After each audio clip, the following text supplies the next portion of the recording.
भाई आज हम बात करेंगे light heavyweight champion Alex Pereira versus Magomed Ankalaev के बारे में।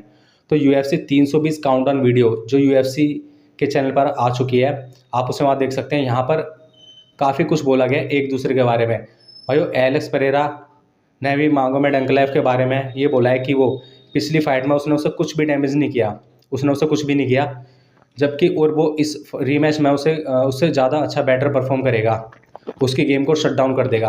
लेकिन भाई जो उसने बोला है उसने उससे कुछ भी डैमेज नहीं किया। इससे काफ़ी लोग उससे सहमत नहीं होंगे, क्योंकि उस हमने देखा था कि पिछली फाइट में उसने उसे काफ़ी डैमेज दिया था। Last end of the fight में उसने काफ़ी पंच थ्रो करे थे मागोमेड अंकलैव ने एलेक्स पेरेरा पर, तो उसे डैमेज तो हुआ था, तो वो ये नहीं बोल सकता कि उसे कुछ भी डैमेज नहीं हुआ। तो यहाँ पर उसे काफ़ी क्रिटिसाइज़ किया जा रहा है। और भाई दूसरी तरफ से मागोमेड अंकलैव के कोच ने भी काफ़ी गलत बोला। उसने ये बोला है कि एलेक्स पेरेरा एक स्टैंडर्ड फाइटर है, उसके पंच किक बॉक्सिंग एक स्टैंडर्ड है और वो ओल्डर स्लो फाइटर है। उसने उसके नॉकआउट और उसकी जो रेसलिंग है उसको वो कुछ भी नहीं समझ रहा, जबकि ऐसा बिल्कुल भी नहीं है। हमने देखा था कि जब उसकी फ़ाइट हो रही थी पिछली फाइट में, उसने अपनी जो इमेज बनाई है वो सारी नॉकआउट के थ्रू ही इमेज बनाई है। तो वो ऐसा नहीं कह सकता उसके पंच में कुछ भी नहीं है।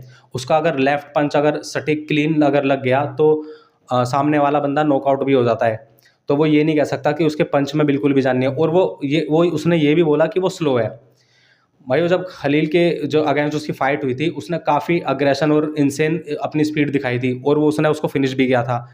जो उसने ये बोला है कि वो स्लो फाइटर है, तो ये भी उसका गलत स्टेटमेंट था। और भाई वो ये बोलता है कि वो उसकी रेसलिंग से बिल्कुल भी इम्प्रेस नहीं होगा, क्योंकि हमने देखा था कि जब उसकी फाइट मागोमेड अंकलैव से हुई थी, तो मागोमेड अंकलैव ने काफ़ी कोशिश करी थी टेक डाउन देने की, और उसने उसके टेक डाउन को काफ़ी हद तक उसे डिफेंस किया था और उसे टेक डाउन नहीं दे पा रहा था, और बल्कि एंड में एलेक्स परेरा ने ही उसको नीचे गिरा देता है। तो वो ये भी नहीं कह सकता कि वो उसकी रेसलिंग से भी उसको कुछ फ़र्क नहीं पड़ता। तो एलेक्स भाई मैच तो दोनों तरफ से खतरनाक होने वाला है। दोनों ही ने एक दूसरे के बारे में काफ़ी कुछ गलत बोला है, और दोनों अपने अपने लेवल पर काफ़ी अच्छे फाइटर हैं। इन दोनों में से भाई कोई भी जीत सकता है मेरे हिसाब से। जहाँ तक मेरे को लगता है कि मागोमेड अंकलैव के पास रेसलिंग ग्रैपलिंग उसके पास है, और स्ट्राइकिंग वो एक स्ट्राइकर भी है। तो जो मुझे लगता है तो मागोमेड अंकलैव शायद ये फाइट जीत सकता है। लेकिन जो दोनों ने स्टेटमेंट दिया कि वो स्लो है, वो ओल्ड है, तो यहाँ से इससे मैं सहमत नहीं हूँ। तो भाई अगर फाइट होती है एलेक्स परेरा और मागोमेड एंकले में, जब फाइट होगी और अगर एलेक्स परेरा ने शुरू में ही अपनी अग्रेशन स्पीड और पंचेस स्पीड दिखाई और पंचेस थ्रो करने में स्पीड दिखाई, तो हो सकता है अगर उसे डैमेज हुआ मागोमेड एंकलेव को, तो फाइट शुरू में ही ख़त्म हो सकती है। लेकिन अगर मागोमेड एंकलेव फाइट को ग्राउंड पे ले गया और रेसलिंग की करने लगा, तो हो सकता है यहाँ पर एलेक्स परेरा खतरे में पड़ सकता है और शायद मैच को हार सकता है। तो भाई अब बात करते हैं शोन ओमैली ने इलिया टुपुरिया के बारे में क्या बोला है।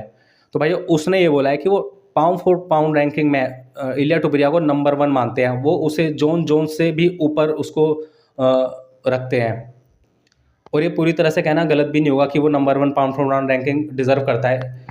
लेकिन ये भी काफ़ी जल्दी होगा उसे नंबर 1 रैंकिंग देना।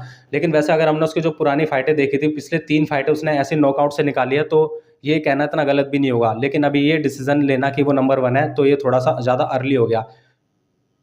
तो भाई नीचे कमेंट करके बताना आपको क्या लगता है कि पाउंड फॉर पाउंड रैंकिंग में जो उसने बोला है शोन ओमैली ने कि वो सबसे ऊपर डिजर्व करता है, तो आपको क्या लगता है कि शोन ओमैली का स्टेटमेंट जो था वो सही है?